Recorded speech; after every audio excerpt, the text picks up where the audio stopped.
Hi there, folks. This is Adam with 8Badge Gaming coming to you today with the third video in our gameplay series. We're just diving right on into the queue, and it looks like we're probably against a Buzzwole deck there today based on the Water plus Fighting plus Psychic. So we're going to call heads. We did finally get one win with the heads here, and we got our second win here now.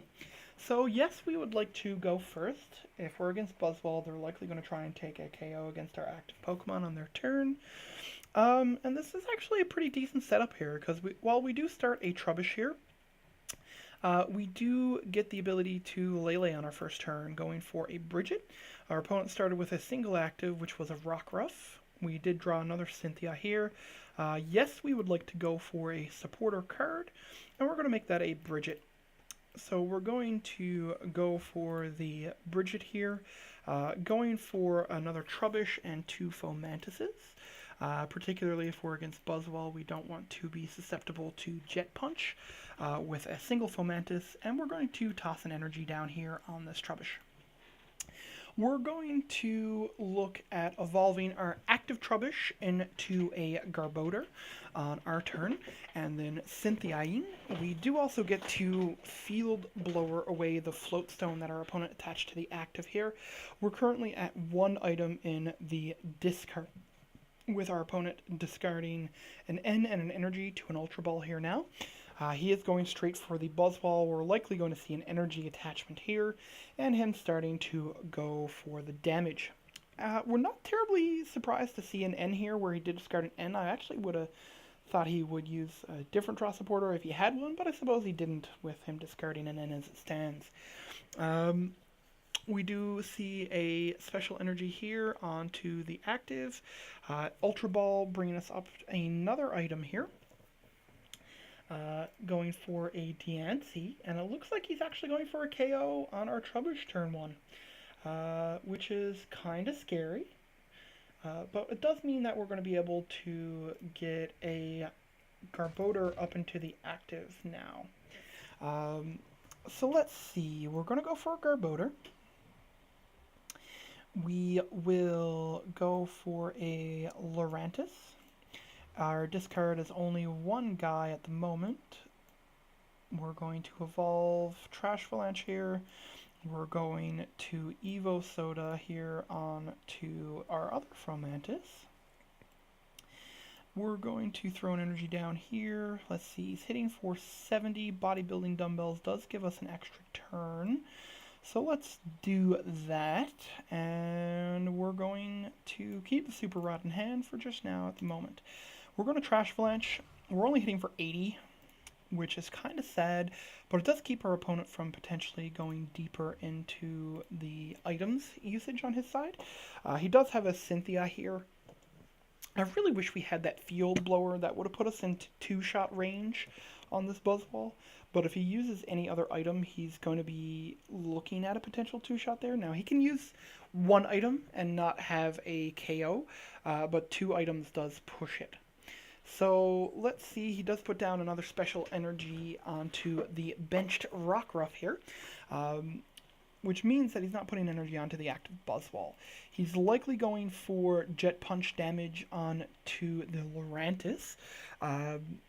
Likely the one with energy on it right now, unless he's trying to bring the other Lurantis down into one-shot range with, say, a Knuckle Impact or the like. We're going to see what he does here now. Now, when he does KO the Garbodor, which I assume he will at some point, we're likely just going for a Super Rod to shuffle our stuff back in. Let's see here now. We'll toss another energy onto the other Lurantis, though I might have wanted to keep that in hand. And we're just going to go for a Trash Avalanche again. Our opponent's up a prize at the moment right now. He's probably looking at, say, Beast Rings or something in hand at the moment. We are only seeing the one active Buzzwole. We haven't seen any baby Buzzwoles yet. We're actually seeing a KO now, where he's going to be able to just Field Blower here. Now, it does mean that we're going to be able to Lurantis for a KO back. We see some more items coming into the discard here, which could be great for us. He's going for a Remoraid, likely meaning he has Octillery in hand. I'd love to see a top-decked Guzma here. And that's mainly because I'd love to be able to just take out that Remoraid before our opponent can really get up in the card draw there. So let's see here now. We got ourselves an Ultra Ball, which could get us a Lele, which could get us a draw supporter, but it would mean discarding the Super Rod. I think we go for it either way. And the reason I think we go for it is because we don't have... our other Lele is prized. This is not looking good for us. This is not looking good for us at all. I guess we're going for a Trubbish here. It's really all we can go for. I don't even want to check what's prized on us right now, but there's not much we can do about it. So we can, at the very least, put an energy on our Lurantis as a Psychic. So we'll put an energy on Lurantis, and we'll put an energy onto Trubbish. Actually...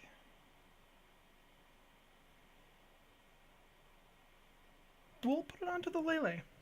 And the reason behind putting it onto the Lele here now is our ability to retreat Lurantis into Lele, have Lele use Tapu Cure, and fully heal both of our Lurantises. Then we can...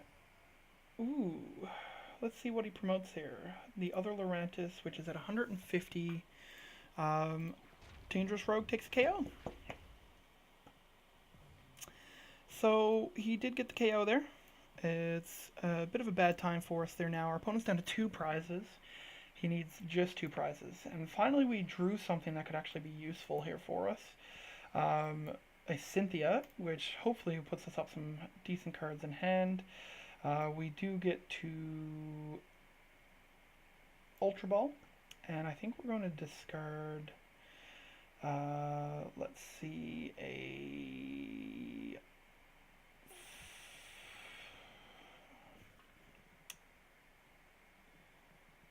Cynthia and Sycamore is what I think we want to do. We're going to go for the Garbotoxin. And we're going to be ready to end on our turn. Because if we can end our opponent down, get him stuck, we can be pretty well off. So what we want to do here now is we want a Flower Supply. But first we're going to take the Float Stone off our opponent's active so he can't get it out of the active without just discarding the energy. So a Flower Supply, we're going to put a Grass onto the Lurantis. He can't currently one-shot us. If he does have Choice Band plus Strong, he could technically give us a one-shot here. But we're likely seeing him retreat into whatever he's fetching, which is, in this case, a Baby Buzzwole, which is going to be hitting for 120, hitting for 150. He's got the Beast Ring. He's got the setup, folks. He's got it every day of the week, and even the extra Float Stone to get out of the active. We can't quite one-shot back here. We can technically GX for a one-shot back here. We're not getting anything off the Brooklet. Let's go and see.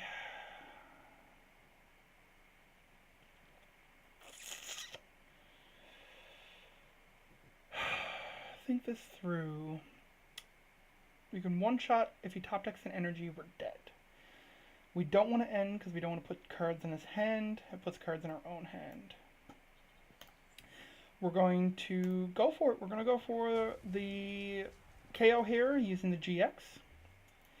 Hope our opponent doesn't top deck an energy. If he top decks an energy for the Lycanroc, we're KO'd. We're out of this game. If he doesn't top deck an energy, we still have this. He can't Octillery. He can't draw cards. He can't attack. We have a chance, folks. We have a chance. Okay, we drew another N. We still don't want to use it here. we're just going to go for a Solar Blade, start trying to heal some damage off of this Pokemon.